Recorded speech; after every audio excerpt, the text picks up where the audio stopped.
Este tema, que es sumamente interesante, de cómo actuar cuando te solicitan adelantar la muerte. Vale, yo responderé en esta charla, intentaré ceñirme al tiempo de 40 minutos, a 4 preguntas, para que nos situemos un poco en contexto, ¿no? La primera pregunta es, ¿qué es el DAM? O sea, ¿qué es el deseo de adelantar la muerte? He de decir que esta fue mi tesis doctoral hace muchos años. ¿Y cuán frecuente es? ¿Cuál es la causa? Y obviamente para lo que se me ha invitado es qué debemos hacer, ¿no?, en esta situación. Antes de responder a la pregunta ¿qué es el DAM?, me gustaría que respondiéramos todos si es lícito querer morir. Levantar la mano los que creéis que es lícito querer morir. Levantar la mano. 3, 4 solo. Yo de aquí nos veo. O sea, los demás pensáis que no. No es lícito querer morir. Aquí hay abogados también, ¿no? Sí, vale. Muy bien. ¿Levantar la mano los que no? ¿Vale? Muy bien. Bueno, pues los demás no saben, no opinan, entiendo, ¿no? Bueno, lo importante de todo esto de saber si es ilícito querer morir, debemos pensar ir un poco más allá, ¿no? Lo digo por la experiencia asistencial y lo que vengo a compartir con cada una y cada uno de vosotros es parte de muchos años de trabajo con pacientes y familias a nivel de investigación. El tema fundamental es que hay que pensar, cuando una persona te pide morir, ¿qué crees que te está pidiendo? No me digáis morir, ¿no? Porque esto es como perogrullo, un poco absurdo. ¿Qué creéis que te está pidiendo? ¿Cómo? Aliviar la pena y el dolor. ¿Alguien más? No sufrir. Vale, pues muy bien. Bueno, ya nos quedamos con esto que es fundamental, ¿no? Aliviar la pena y el dolor, no sufrir. Obviamente, y ahora vamos a ir desglosando este tema para intentar aprender estos puntos que son importantes, ¿no? ¿Qué es el DAM? ¿Qué es el deseo de adelantar la muerte? El DAM, como lo dice la definición, esto es un consenso internacional donde varios autores internacionales, entre ellos me incluyo yo, está mi nombre aquí, pues, porque participé en esta definición, ¿no? Gente que está a favor de la eutanasia y otros que no estamos a favor, pero consensuamos un tema que era sumamente importante y se publicó en una revista para los científicos, se llama Impact Factor, un factor de impacto importante para poder llegar a muchas personas. Esta es la definición en español, ¿no? Dice, es una reacción al sufrimiento, o sea, esto es una definición oficial, por decirlo así, en el contexto de una condición que amenaza la vida, desde la que el paciente no puede ver ninguna salida que no sea acelerar su muerte. Este deseo puede expresarse de forma espontánea o tras ser preguntado. Ojo, tras ser preguntado. Este deseo, dice, bueno, pero debe ser distinguida de la aceptación de la muerte inminente, aquel que es consciente que se va a morir, o de un deseo de morir de forma natural, como mi abuela, 97 años, que siempre decía, y pedirle a Dios que me lleve, y mi tía cortaba el vídeo, ¿no? Y pedirle a Dios que me lleve, y no le dejaban hablar. Bueno, entonces, aunque preferiblemente pronto, ¿no? La segunda parte de esta definición es, el DAM puede surgir, se les adelanta la muerte, como una respuesta a uno o más factores, incluyendo síntomas físicos, presentes o previstos. Previstos porque, ostras, yo no quiero verme como este, no quiero verme como mi amigo, por la experiencia vivida. Todos los que estamos aquí, al menos por la edad, entiendo que habéis tenido la oportunidad de tener alguna pérdida. Y en esa pérdida habéis tenido vuestra propia experiencia, ya sea oncológica o no oncológica. Y de ese punto de vista pensáis, ostras, yo así me gustaría o no me gustaría. Yo he tenido, por mi experiencia profesional, mucha experiencia y los he visto de todos los colores y todos los matices. Y siempre he dicho, hay algunos concretos contados con los dedos de la mano, diciendo, así me gustaría morir. Como esta señora, como este señor, de verdad, chapó. Pero bueno, pero eso es mi experiencia personal como profesional, ¿no? Por eso, presentes o previstos. Los trastornos psicológicos, por ejemplo, depresión, desesperanza, miedo, etc. El sufrimiento existencial, la pérdida del sentido de la vida, o los aspectos sociales, como ha mencionado también el doctor Jesús Vaquero, la sensación de no ser una carga, ¿no? Esto es fundamental. Esta es la definición consensual. Esto es el deseo de adelantar la muerte. Por lo tanto, en base a esto, sabiendo ya lo que es el deseo de adelantar la muerte, vamos a responder a esta pregunta, ¿no? Primero es, ¿qué es? Y vamos a responder la segunda pregunta. ¿Cuán frecuente es el deseo de adelantar la muerte? Poco, bastante. Realmente, hace un momento, a la introducción se mencionó esta frase de Hipócrates, del juramento hipocrático que todos hacemos, ¿no? No daré veneno a nadie, aunque me lo pida, ni le sugeriré tal posibilidad. Esto es siglo V a.C. O sea, no tiene que ver con el cristianismo, sino con un concepto antropológico desde el punto de vista que todos estamos para cuidar. ¿Vale? O sea, ¿cuán frecuente es? Ya os imagináis, no es un año, 2, 3, ni desde Ramón San Pedro, o sea, viene desde la antigüedad, ¿no? O sea, es algo que ya se planteaba la humanidad y por eso pues, existe el juramento hipocrático para decir pues esto de antaño. A partir de aquí, es importante saber que la frecuencia, según los estudios, es entre 1,5, 2 y un 37-38%, a una tercera parte de la población. ¿Y esto de qué depende? De la población estudiada, a quién se lo preguntas y cómo lo preguntas. ¿De acuerdo? Entonces, importante, tener conciencia de que fundamentalmente la sensación de desear adelantar la muerte depende también de las necesidades por patologías, por las enfermedades que tenemos. Todos los que estamos aquí nos vamos a morir. No sé si lo sabíais, yo supongo que sí, ¿no? Y hay 4 formas de morir. Yo ahora puedo salir, tengo una muerte súbita. Bueno, en principio ya voy pensando en ello, despidiéndome de mi familia constantemente. Como dice mi hija, otra vez se ha muerto papá, dice, ¿no? Bueno, porque digo, cuando yo me muera, si me muero, siempre son mis frases, ¿no? Y papá se está enterrando constantemente, dice. Y algunos moriremos, sabéis que a partir de los 33 años empieza el envejecimiento y a partir de los 40 perdemos masa muscular. No son malas noticias, pero bueno, yo estoy dentro de ello. A partir de aquí, depende del estilo de vida que tengamos, pues cada vez iremos a menos. El fumador, no esperéis que llegue con unos pulmones al 100%, obviamente, ¿no? Y así, dependiendo de cómo vivamos, pues vamos envejeciendo con nuestras propias patologías. Algunos nos dará cáncer, ¿no? Y pues otros llegaremos a viejitos y moriremos igualmente. El tema que aparte de la muerte súbita, estas 3 formas de morir, nos van a llevar a un envejecimiento muy concreto y a diferentes patologías y diferentes necesidades. Yo tengo amigos también bastante religiosos que un día en una reunión dicen, hay que rezar por los que tienen cáncer. Yo digo, y por los que no tienen cáncer también, que se mueren. No solo se mueren los que tienen cáncer. Y a veces se mueren y son los grandes olvidados, porque nadie se acuerda de ellos, ¿no? Piensan que va a vivir constantemente hasta los 100, ¿no? Y no se vive hasta los 120. Entonces, estas necesidades, estas patologías tendrán sus propias necesidades. No se muere igual un paciente con EPOC, no se muere igual un paciente con ELA, una enfermedad degenerativa, no se muere igual un paciente con cáncer, no se muere igual un paciente con insuficiencia cardíaca, un paciente con insuficiencia renal, un paciente con insuficiencia hepática, ¿no? Un paciente con demencia. ¿Cuántas de las personas que le diagnostican demencia ha pensado que al perder su autonomía quisiera acabar de ese momento? ¿No? Esto es natural, o sea, es parte de un proceso. Entonces, cuando vamos a un poco más allá, nos preguntamos cuál es la causa del deseo de adelantar la muerte, ¿no? ¿Por qué la gente llega a esto? ¿Por qué llegamos a este punto? Porque algunos de los que estamos aquí hemos padecido alguna enfermedad o no, pero es importante saber cuál es la causa. En base a esto, cuando vamos... ¿Esto pasa o no pasa? ¿Vale? La causa puede ser multifactorial, ¿no? Esto es un estudio que hicimos cuando yo comencé a hacer la tesis doctoral sobre, básicamente, la pérdida de uno mismo, del sentido, ¿no? Un sufrimiento psico, físico, espiritual y, además, un deseo de adelantar la muerte, pero, básicamente, teniendo esto como un as bajo la manga, ¿vale? O sea, realmente lo que está haciendo una persona cuando te pide acabar con su vida, ya lo habéis dicho vosotros, es ayúdame a aliviar este sufrimiento. ¿Cuántos de nosotros, como incluso el doctor Jesús Vaquero, hemos tenido esa experiencia en la que los pacientes te dicen, oye, cuando pase todo me vuelve a despertar, hablando de la sedación, ¿no? O me gustaría que volviera a pasar el tren y me dejara en mi pueblo otra vez, ¿no? Porque al vivir así no es digno para mí. Entonces, importante tener estas ideas conceptuales, básicamente, de cuáles son las causas. Realmente, vamos a centrar nuestra mirada en esta gráfica. Esta gráfica es importante que la tengamos presente. ¿Por qué? Porque el deseo de morir pasa por estas 4 fases, ¿vale?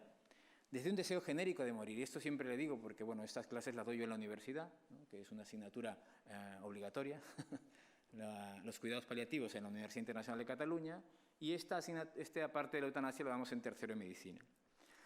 parte de un deseo genérico de morir. Esto es, y a los chavales les explico así, es como cuando tienes una novia, un novio y quieres cortar y no sabes cómo.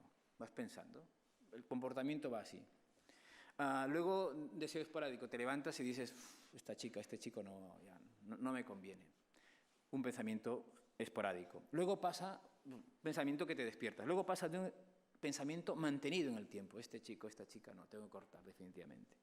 Luego ya se lo cuentas a tu amiga o a tu amigo, ¿no? Le dices, oye, voy a cortar. Y luego pasarás a la siguiente fase y cortas. El tema es que las personas que desean adelantar su muerte pasan por estas 4 fases. Y además es importante saber que es progresivo en el tiempo. Ya lo veo aquí, ¿no? Se ve, progresivo en el tiempo y fluctuante. Pues la decisión nunca está clara, pero vas pasando por este momento. ¿Pero de qué depende esto? Depende de la familia y el entorno social que te acompaña. Y en esa familia o entorno social hablamos del equipo sanitario y situación social. Hace un momento el doctor Vaquero nos enseñaba la realidad de los cuidados paliativos, ¿no? Y es verdad que es muy triste. Incluso la realidad que tenemos para poder abordar todos estos temas. El otro día yo fui a pasar visita un fin de semana a un centro donde me encontré un hombre con un dolor insoportable, con unos medicamentos que no controlaban su dolor. Y pensé, dije, ¿quién le habrá puesto esto, ¿no? O sea, obviamente no sería un paliativista formado, porque ajustamos y al día siguiente estaba estupendo. Este hombre, si no se hubiera podido controlar su dolor, hubiera pensado, digo, bueno, vivir así no tiene sentido, ¿no? Entonces, a partir de ahí es importante saber que hay un equipo sanitario y una situación social concreta. Pero vamos a seguir centrándonos en esta gráfica para pensar. Nosotros nos vamos a encontrar con estos pacientes en estos momentos, cuando hay un deseo esporádico mantenido en el tiempo, cuando hay una manifestación explícita de querer adelantar la muerte, todos, los que estamos aquí, no solo los profesionales sanitarios, o una petición de suicidio asistido, de eutanasia, o el hecho de quitarse la vida. No lo vamos a encontrar cuando tiene un deseo genérico, porque recién está procesando, ¿no? Como aquel que quiere cortar, con la novia, con el novio, ¿no? Pero lo vamos a encontrar en estos 3 momentos. Y es importante saber, como hace un momento comentamos, qué ha pasado para pasar del punto A al punto D. Desde aquí, del deseo genérico, hasta la petición. ¿Qué hemos hecho nosotros como sociedad? ¿No? Esto es fundamental. Cuando tenía un deseo esporádico lo hemos preguntado, hemos indagado un poco más. Hace un momento preguntábamos, ¿qué podemos hacer? Luego yo daré mi visión un poco respecto a esa pregunta, ¿no? Le hemos podido abordar cuando había una manifestación explícita de querer adelantar la muerte, nos hemos espantado porque nos han dicho, es que yo me quiero quitar la vida o no quiero vivir así no es digno. Y yo, pues mira, esto aquí yo no puedo tratarlo, ¿no? Luego hablarán de la objeción de conciencia, ¿no? Pero la objeción de conciencia, supongo que también tocarán estos detalles, tiene muchos puntos que ver también con el hecho de acompañar, al menos lo que nos toca a los paliativistas. O nos vamos a encontrar con aquel que te ya manifiesta explícitamente, ayúdame a acabar con mi vida. Y tú le dices, no, es que yo estoy en contra de la eutanasia y no te puedo ayudar, ¿no? Entonces, esto es clave, luego lo desglosaremos más.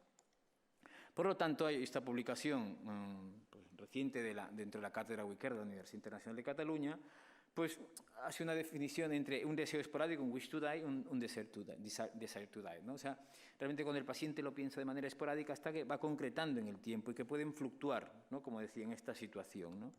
A partir de aquí tenemos que pensar que hay diferentes personas con diferentes necesidades, ¿vale? Ya os he dicho, no es igual el paciente fumador que va entrando y saliendo del hospital, no es lo mismo un paciente con esclerosis que se va consumiendo. O sea, el paciente con esclerosis, o sea, su dolor no va a ser la pérdida del cerebro, que, bueno, en un 35%, sino la pérdida de su autonomía funcional. Todos nosotros habremos entrado, salimos, caminamos. ¿Os imagináis cuánto puede sufrir esta persona para desear acabar con su vida? El cáncer, ¿no? Yo, cuando era estudiante, recuerdo la primera situación, estudiante de medicina, el primer impacto fue, estaba haciendo prácticas en el hospital, en la 5ª planta, en la Unión de Oncología, a un paciente le diagnosticado cáncer y se ha tirado por la ventana. Claro, ese ni siquiera pasó por ningún proceso. Rápidamente se tiró. Entonces se suicidó, ¿no? Entonces, ¿cuántas personas sufren con esta situación? ¿Es comprensible? ¿Qué le vas a decir si te dice que quiere acabar con su vida? ¿Es lícito querer acabar? El paciente que le diagnostican demencia, ¿no? Aquel que es muy controlador, que dice voy a perder esto de aquí, todo lo que puedo controlar, voy a sufrir muchísimo. ¿Habéis visto los abuelitos o las personas mayores con demencia avanzada que han sido súper tranquilos, no se han preocupado por controlar nada y son esos abuelitos que van personas mayores tranquilas, felices, contentas por la vida, les llevas para aquí, les llevas para allá y están la mar de bien, ¿no? Y hay otros que para ellos puede ser mucho sufrimiento.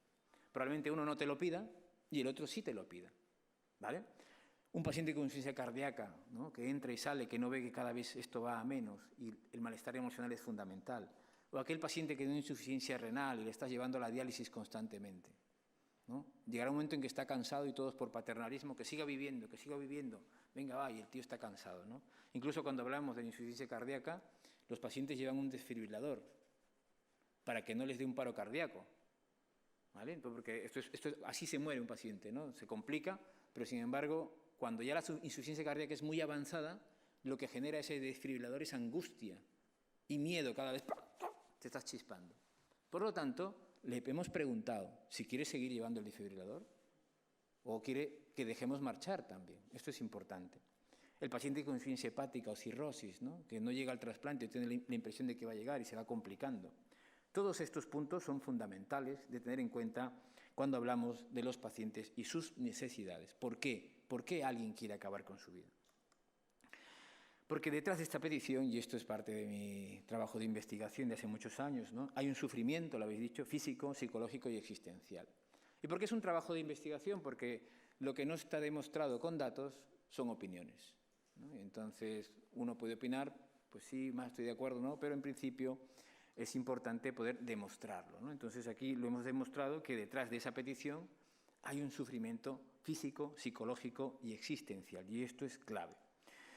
Pero claro, ahora vamos a la cuarta pregunta, que para eso hemos venido aquí, ¿no? ¿Qué debemos hacer, no? Hay guías clínicas, se ha escrito alguna, y una publicación del 2017, ¿no? La doctora Mariona Guerrero, que es una enfermera de la Unidad de Cuidados Paliativos de la Universidad Internacional de Cataluña, pues hizo una revisión.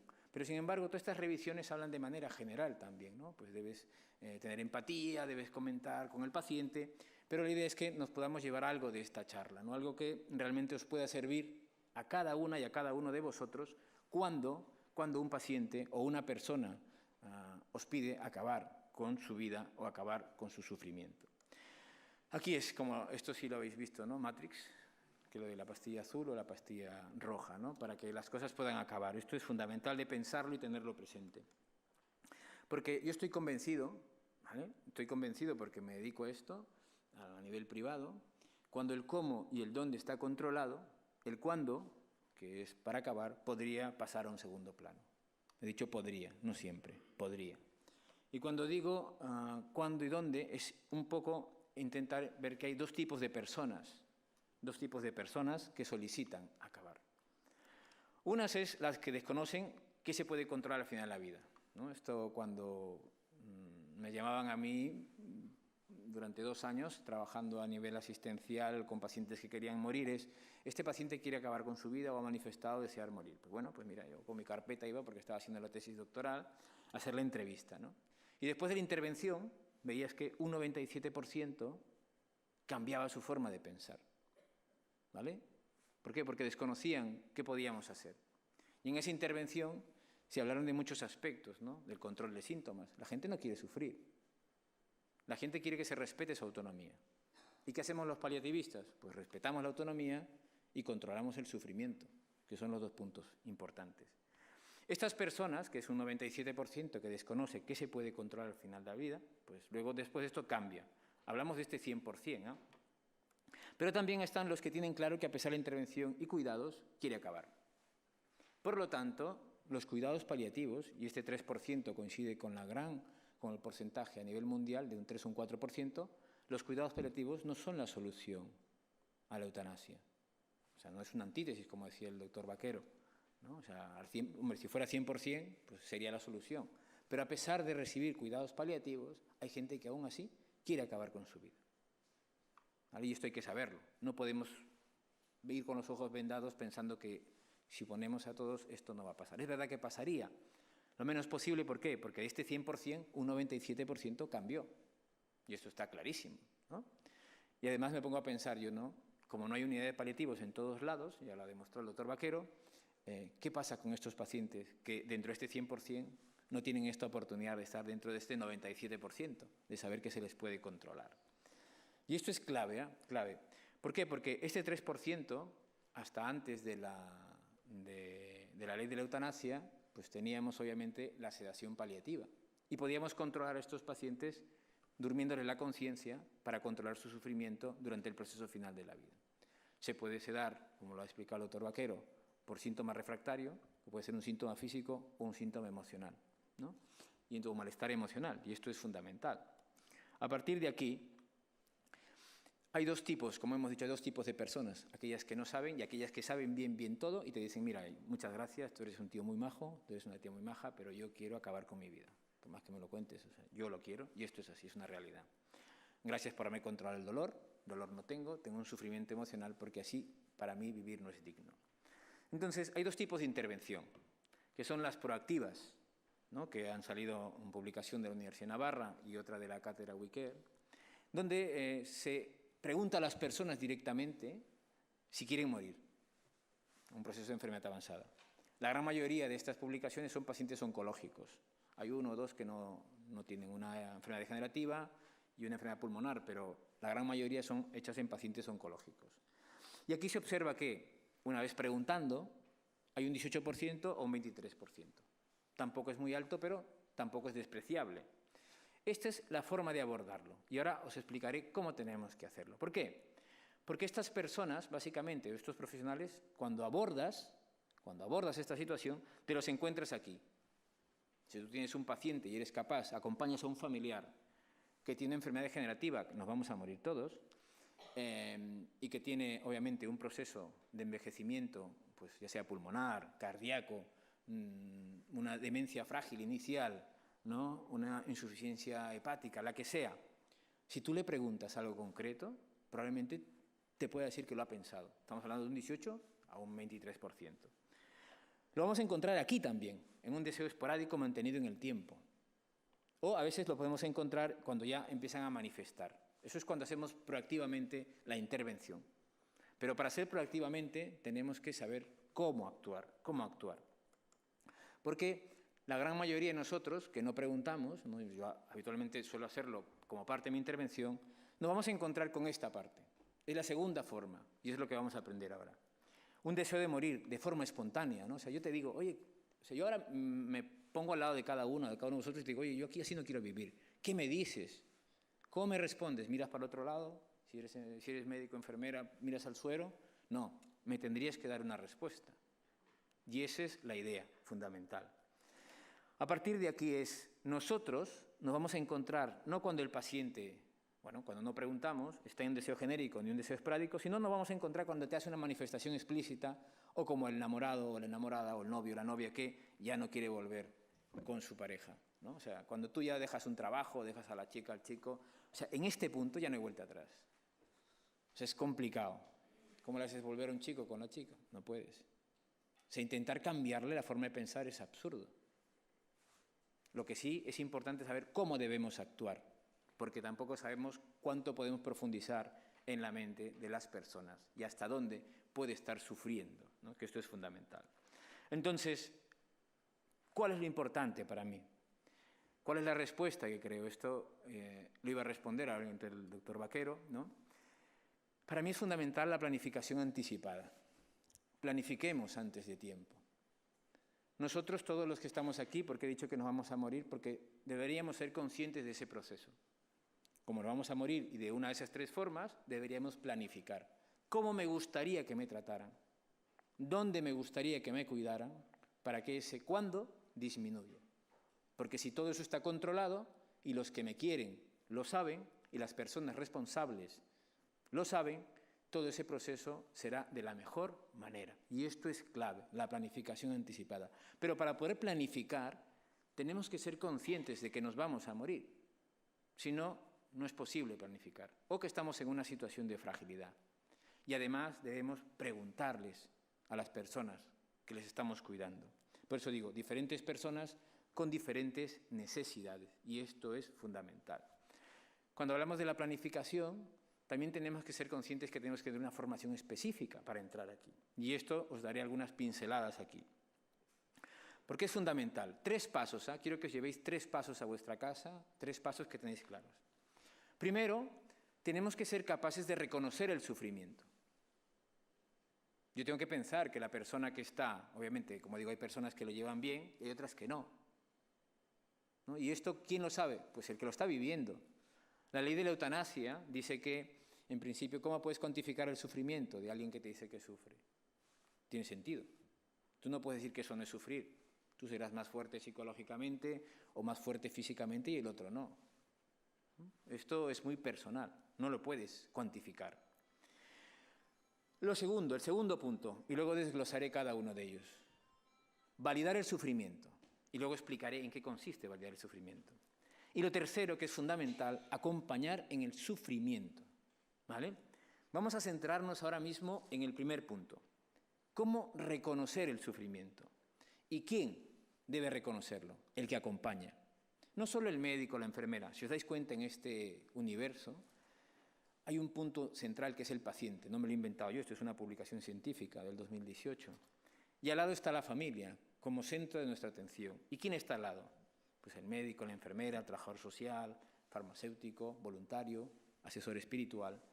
Un grupo de personas que acompañan, donde este grupo de personas, a cualquiera de ellos, incluido vosotros, que sois familia, o asesores espirituales, os pueden preguntar o comentar, oye, así para mí no vale la pena vivir.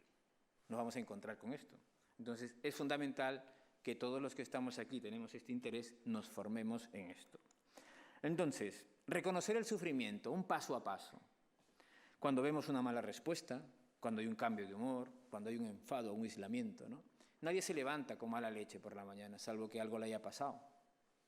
O sea, no es natural. Tampoco es natural desear morir rápidamente, por eso hemos dicho que hay varias fases. Por lo tanto, para reconocer el sufrimiento hay que estar con las antenas bien puestas y con los radares bien puestos para poder ir a ver más allá de tus propias necesidades. Si tú eres capaz de soportarlo, no quiere decir que él sea capaz de soportarlo. ¿Vale? Esto es clave. Dices, bueno, es que yo con esto lo haría de otra manera. No, tienes que ir más allá. Y cuando ves esa situación es importante preguntar, pedir permiso siempre para entrar en la intimidad del paciente. Me preguntaba yo si hay algo que quisieras que comentemos en esta situación. ¿Vale? Me preguntaba yo, ¿no? Oye, vamos a hablar, ¿no? Pues si no quiero hablar contigo, pues ya, zasca. Hay que saber cómo preguntar, hay que saber cómo entrar, hay que saber usar esos gatillos mentales que ayudan al comportamiento y generar ese vínculo con el paciente o la persona que acompañamos. Oye, yo quiero ayudarte. ¿Cómo vas a negar algo así? Pero tampoco puedes venderlo de esa manera. Simplemente decir, estoy para ayudar. Me preguntaba yo si hay algo que quisieras que comentemos en esta situación, ¿no? Porque no le ves bien. Siguiente. Me preguntaba yo qué puede estar pasando por tu cabeza en estos momentos. Y le permites hablar.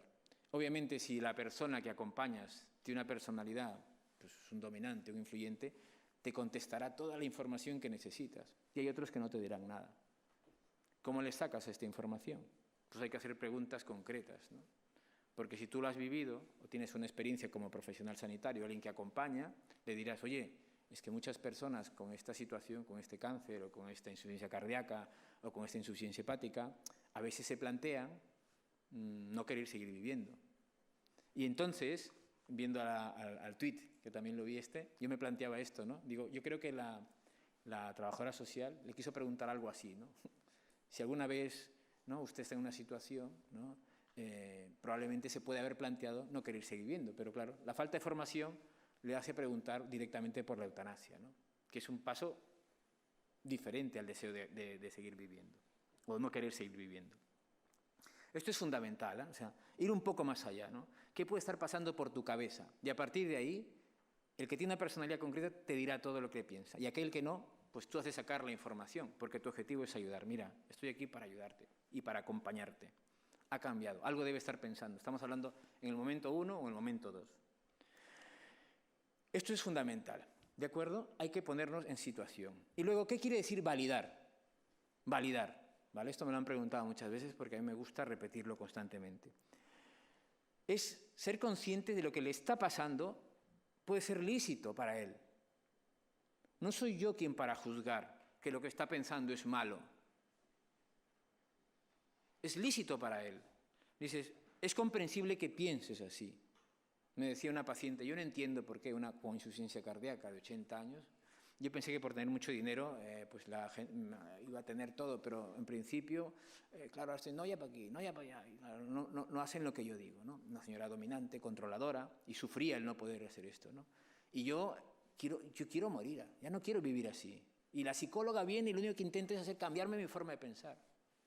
Hombre, yo con esta señora, pues es comprensible que piense así, porque yo no sé si en esa situación también pudiera pensar lo mismo. ¿Quién de vosotros lo sabe? Ninguno de vosotros habéis estado con 80 años con una insuficiencia cardíaca como la tenía ella. No sabemos si vais a pensar así, ¿vale? Por eso es comprensible que piense así. Y a partir de ahí, pues mira, pues esta mujer empezamos a conectar. Es comprensible que pase esto por su cabeza, o por tu cabeza si es tu familiar o tu amigo. Es comprensible, lógico. Tú lo que no quieres es estar así. Ninguno de vosotros, salvo bueno, que alguna pues ya tenga una espiritualidad muy elevada, y diga, pues mira, el día que me pase lo voy a vivir a full, va, que venga así y luego viene el cielo. Bueno, esto es muy personal. Pero de momento no lo sabemos porque no lo habéis pasado. Yo he visto morir mucha gente, o sea, religiosos, no religiosos, y chapó, la gran mayoría, ¿no? Pero no lo sabes hasta que te llega. A partir de ahí no podemos decirle es normal, porque no es normal. Hay que saber utilizar las palabras adecuadas para conectar y para que no nos suelten el moco. No decimos, es normal que pienses así. No, ¿cómo va a ser normal? Te puede decir alguien. No, es comprensible que en esa situación pienses de esta manera. ¿De acuerdo? Imagino que es una situación compleja. Esa persona se debe sentir escuchada. Porque si tú le dices, ya sé que es una situación compleja, no la sabes porque tú no lo estás pasando. Tú no tienes el cáncer, tú no tienes esta enfermedad, tú no estás pasando por esta depresión. No puedes decirme que lo sabes. Imaginas, por tu experiencia como pues, asesor espiritual, como profesional sanitario, como enfermera, que acompaña. O te puedes imaginar, bueno, por todo lo que has vivido o te has formado. En mi caso concreto, digo, imagino que no es una situación compleja por mi experiencia como profesional sanitario, como médico, ¿no? En una situación como esta. Ahora que acá hay varios sacerdotes, ¿no? Claro, a mí cuando me dan consejos, yo digo, pues claro, han escuchado tantos matrimonios que cuando me dan consejos digo, pues mira, muy bien, pues claro, por tantas experiencias, la mía es una, él ha vivido muchas. No ha vivido un matrimonio, como yo tampoco he vivido la muerte, pero puedo imaginar que es una situación compleja la que está viviendo, porque los he visto de todos los colores y de todos los matices, ¿no? Pues lo mismo. No el hecho de vivirlo no me da la experiencia ni la autoridad para poder comprender y imaginar la situación. Pero eso se ha de notar, se ha de notar. Tú no puedes decir, ¿no? Eso, bueno, yo tengo una objeción y a partir de aquí no te voy a dar, no. Es comprensible que pienses así, es comprensible que pase esto por tu cabeza, imagino que es una situación compleja. Y cuando hablamos esto de validar, validar significa, antes de pasar al tercer punto, que la otra persona se sienta escuchada, utilizando palabras concretas para poder conectar con ella. Cuando hablamos de acompañar, el tercer punto, ¿no? Hemos dicho, detectar, preguntamos para eso, validamos, y el tercer paso es acompañar. Quiero que sepas, y aquí probablemente podamos tener alguna, no sé, discrepancia, espero que no, quiero que sepas que estoy para acompañarte durante todo este camino. Esto incluso me lo han preguntado mucho mis alumnos, ¿no? De la Facultad de Medicina. Dice, ¿qué pasa si...? Yo soy un objetor público, ¿no? Porque tengo un canal de YouTube y lo voy hablando de la eutanasia y tal, y bueno, pues ahí se nota, ¿no? que estoy en contra. Pero claro, a mí me toca acompañar en el sufrimiento. No decir, oye, soy un objetor público, no me digas estas cosas, no me las comentes. No. Quiero que sepas que estoy para acompañarte durante todo este camino. Ojo, ¿eh? Y ahora explicaré cómo acompañar. Aunque no compartamos los mismos puntos de vista, estoy para lo que necesites, durante todo el proceso hasta el final de la vida. Estoy para lo que necesites. Esto es clave. Y es verdad, estoy diciendo que yo soy un objetor público, ¿eh? Pero estoy para lo que necesite este paciente. Porque es parte de mi estrategia de intervención. ¿Vale? Parte de mi estrategia de intervención. Obviamente, yo estoy entrando, por eso digo, es fundamental formarse para acompañar. Aquí no me estoy escaqueando ni me estoy yendo, ni estoy acompañándole a la eutanasia. Es parte de mi estrategia de intervención. Y sucede que esa ha sido parte de mi estrategia de intervención para ese 97%, que no estoy contando lo que no ha funcionado, sino algo que funciona, ¿no? Aunque no comportamos los mismos puntos de vista, estoy para lo que necesites durante todo el proceso final de la vida. aunque yo no pueda quitarte la vida, como quieres, estoy para acompañarte hasta el final. ¿Vale? Esto es clave. Yo ya se lo estoy diciendo. Aquí le estoy diciendo que soy un objetor, pero que estoy para acompañarle. ¿De acuerdo? A partir de ahí, con estos puntos, el paciente empieza a trabajar otros puntos. ¿Por qué? Porque aquí decimos, ahora que ya sabemos lo que piensas, ya es consciente que tiene enfermedad avanzada, ya es consciente que se va a morir, ¿no? Independientemente, me preguntaba yo si podríamos hacer algo juntos, ¿no? Esto de aquí donde parte de mi intervención era hablar del sentido de la vida. Pero para eso tengo que haber validado. Si yo rechazo inicialmente la petición diciendo que no es lícito o que no se puede pensar de esta manera, pues el paciente lo nota. Pero si el paciente o la persona que acompaño ve que le digo, pues hombre, es comprensible que en esta situación usted piense de esta manera. A partir de ahí me toca a mí. Ahora que ya sabemos lo que piensas, además sabe que se va a morir, independientemente del final, me preguntaba yo si podríamos hacer algo juntos para tener un recuerdo de los que te queremos, eso en el caso de un familiar, ¿no? O conocerle un poco más en esta situación. Y es ahí donde empezaba a hablar de ciertos aspectos que implicaban acompañarle o que le daban sentido a su vida. Por eso ese 97% cambió. Y es ahí donde hablamos del legado. Esas personas, con esta última líneas, es, ahora que ya sabemos lo que piensas, independientemente del final, me preguntaba yo si podríamos hacer algo juntos, ¿no? O dejar qué te da sentido en estos momentos. Porque al final no te quitaré la vida yo. Ahora que la eutanasia está en boga, la gente decidirá. Pero me toca a mí acompañarle hasta el final. Y esto cuando hablamos de legado, es importante saber que muchas veces cuando se hace intervención se llega a este 97%. La gente empieza a hablar de lo que le ha sentido a su vida, empieza a conocer lo que hacemos los paliativistas, se siente acompañado, eso cubre la soledad y obviamente genera mucho más vínculo con la persona que está sufriendo y con la persona que acompaña. Actualmente existen muchas terapias respecto a este punto, ¿no? Como la terapia de Chochinov o algunas que se están desarrollando en la clínica de Navarra para poder dejar el legado, escribir las cosas que dan sentido a la vida y que el paciente pueda trabajar esta situación. Pero es inevitable que, a pesar de estas terapias que ya están instauradas y que gracias a lo que vamos trabajando los paliativistas, ese 97% se ve acompañado. Pero hay un 3% que no. Y eso tampoco lo podemos negar. Y en esos 3% yo me veo como una despedida en el aeropuerto, ¿no? Hay un punto donde ya no puedo pasar. Le tocará marchar solo, pero me toca acompañarle hasta la puerta. ¿Por qué? Porque estoy para aliviar sufrimiento y no sé cuándo, en qué momento del camino él puede cambiar. Si estará dentro de ese 97%, estará dentro de ese 3% que decidirá acabar con su vida. Mi trabajo consistirá básicamente en esos puntos. Primero, reconocer, y para reconocer tengo que preguntar. Segundo, validar, que es comprensible que se encuentre así. Y tercero, saber acompañar en esa situación concreta de la vida. Como conclusión, 3 ideas importantes. Para dar respuesta al desalentar la muerte, debemos formarnos como sociedad frente al final de la vida. No vamos a morir todos y debemos pensar cómo nos gustaría ser tratados y dónde nos gustaría que nos atendieran. El cuándo pasará a un segundo plano, porque una vez que tienes controlado el cómo y tienes controlado el dónde, pues mira, pues en principio el cuándo sucederá y te cuidaremos para que no sufras y tu familia esté muy acompañada. Pero hay un 3% que no. El segundo punto, para dar respuesta al desalentar la muerte, debemos trabajar las diferentes necesidades del paciente, no nuestras propias necesidades, sino ir más allá y ver un poco más de lo que puede estar sufriendo o qué podría sufrir. Porque muchas veces, cuando las personas empiezan con enfermedades avanzadas, no digo exactamente final de vida, se plantean muchas posibilidades que no saben qué va a suceder, pero nosotros sabemos cómo van a morir. Nosotros sabemos cómo van a pasar y tenemos que prever esa situación. Y como tercer punto, obviamente, es que para dar respuesta al DAM, al desalentar la muerte, debemos saber reconocer, validar y acompañar. Al final, las personas que acompañamos a otras personas, como es en mi caso y creo que la de la gran mayoría de vosotros, en situación de fragilidad física y emocional, por situación de enfermedad avanzada, no estamos para juzgar, o sea, hasta el dintel del aeropuerto, y estamos para acompañar. Muchas gracias. Bueno.